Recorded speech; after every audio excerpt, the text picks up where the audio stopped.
Kyler Murray is coming off a great rookie season.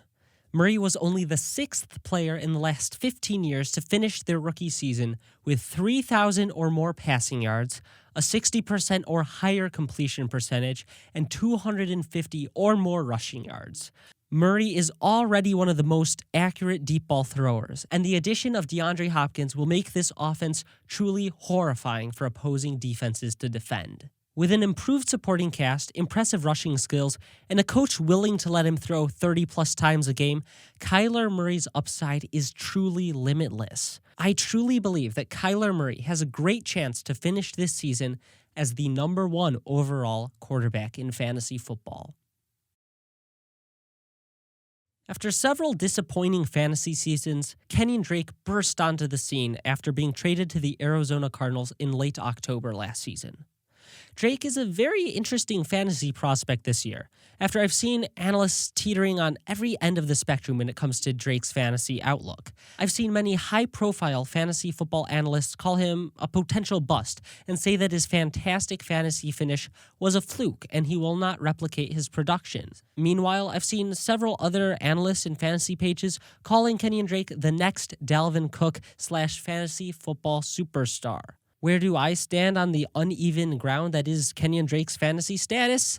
It may sound like a cop-out, but I'm right in the middle. I do believe Kenyan Drake will be much better than he was in Miami, and he has a better offense and a better coach. However, I do not think Kenyan Drake will have enough volume in this pass-heavy Cardinals offense to be this year's Dalvin Cook. I think he should be drafted late first round, early second round, and will perform as such, with an occasional monster performance, as the Cardinals will most likely be in several shootouts this year. Moreover, I think he is a safe play given his involvement in the passing game, which limits the possibility of him being game scripted out.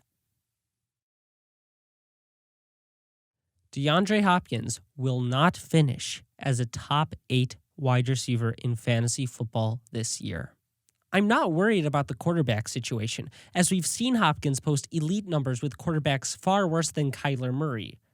Cough, cough, Brock Osweiler.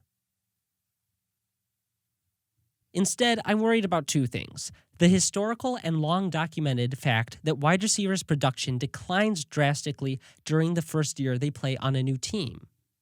Look no further than Odell Beckham Jr. last year on the Cleveland Browns. Secondly, DeAndre Hopkins has never dealt with a lack of targets, and while he's the best wide receiver in Arizona, there are several other talented wide receivers alongside him who will demand significant target shares. Christian Kirk is a great wide receiver on the brink of a third-year breakout, and while he and Hopkins can coexist, neither will post elite numbers this year.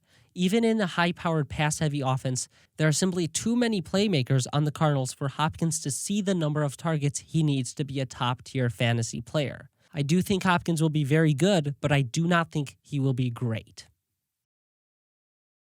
Christian Kirk will be a pretty solid fantasy wide receiver this year. Unfortunately, his upside is capped by the addition of DeAndre Hopkins, but Kirk should be valued as a high-end wide receiver 3 and flex play, but be prepared for an occasional boom performance from him, as the Cardinals will be in many scoring shootouts this season.